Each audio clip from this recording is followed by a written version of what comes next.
विगत 25 अप्रैल को जबलपुर की एमएस रजब मेटल इंडस्ट्री में भीषण धमाका हुआ। घटनास्थल से बड़ी संख्या में आर्मी के इस्तेमाल होने वाले बम के सेल भी मिले हैं। माना जा रहा है कि बम सेल जबलपुर की आर्डिनेंस फैक्ट्री खमरिया या फिर सेना के लॉन्ग प्रूफ फायरिंग रेंज से लाए गए हैं। इंडस्ट्री का मालिक मोहम्मद समीम अभी तक फरार है। आरोपी के बेटे फहीम की 2022 में पाकिस्तान की युवती से शादी हुई है। फहीम और उसकी वाइफ ऑस्ट्रेलिया में साथ पड़े हैं। शादी के बाद से फहीम की पत्नी जबलपुर में है, लेकिन 1-2 बार पाकिस्तान जा चुकी है। सूत्रों के मुताबिक दुबई के रास्ते आरोपी समीम पाकिस्तान भाग सकता है।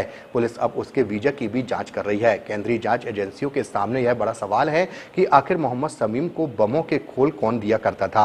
मोहम्मद समीम ने अगर ये बम लाकर अपने गोदाम में रखे थे तो उन्हें डिसमेंटल करने की जगह क्यों सहज कर रखा था। एएसपी सोनाली दुबे का कहना है कि ब्लास्ट बहुत ही मेजर था। पुलिस जांच में यह भी सामने आया है कि कबाड़ खाने के मालिक मोहम्मद समीम को यह अच्छे से पता था कि जिस स्क्रैप को लाकर वह अपने गोदाम में डिसमेंटल कर रहा है उससे बड़ी घटना हो सकती है। इसके बाद भी उसने अपने लाभ के लिए कई लोगों की जान को खतरे में डाला है। आरोपी के बहू का मायका पाकिस्तान पर होने पर उन्होंने कहा कि पाकिस्तानी होने से उस पर सीधे सीधे आरोप लगा देना सही नहीं होगा। पुलिस हर एंगल से जांच कर रही है। अगर कुछ भी तथ्य इस तरह के आते हैं तो संबंधित जांच एजेंसी नियमानुसार कार्रवाई करेगी।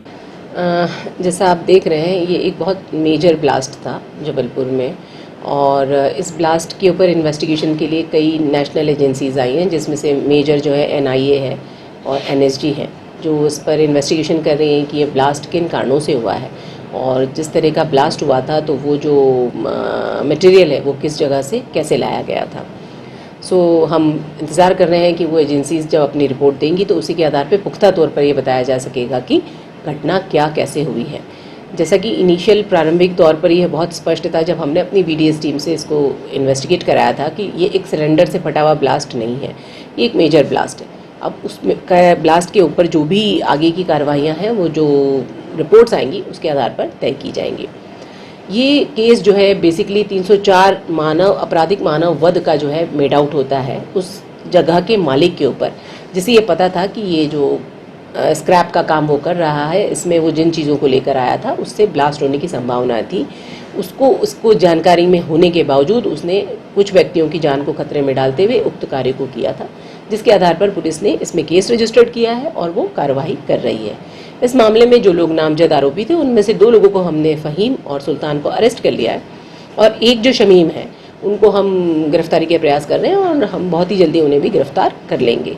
उनकी गिरफ्तारी के बाद में ही उनसे पूछताछ के दौरान जो कागजात आएंगे उनकी स्थिति जो है वो स्पष्ट होगी और हम इसको क्लियर बता सकेंगे कि इनके जो तार हैं वो कहाँ से जुड़े हुए हैं। बेशक ये पारिवारिक मसला हो सकता है, लेकिन उनकी बहू का पाकिस्तानी होना, ये तमाम जो एंगल्स हैं वो कहीं ना कहीं उन संदेहों को हवा तो देते हैं। क्या उनकी बहू पाकिस्तानी है, इस बात की पुष्टि हो पाई? जनरल पूछताछ जब हमने उनसे किया था तो ये स्पष्ट हुआ था कि हाँ वो पाकिस्तान से है, पर मात्र किसी के पाकिस्तान होने से या पाकिस्तानी होने से हम किसी भी बात को पुष्ट नहीं कर सकते हैं। जैसा मैंने आपको बताया, ये एक गहन इन्वेस्टिगेशन है और इसमें हम लोग जांच कर रहे हैं और यदि इसमें इस तरह की कोई भी तथ्य आएंगे तो जो संबंधित एजेंसीज के द्वारा इस पर कार्रवाई की जाना चाहिए वो कार्रवाइयाँ होंगी।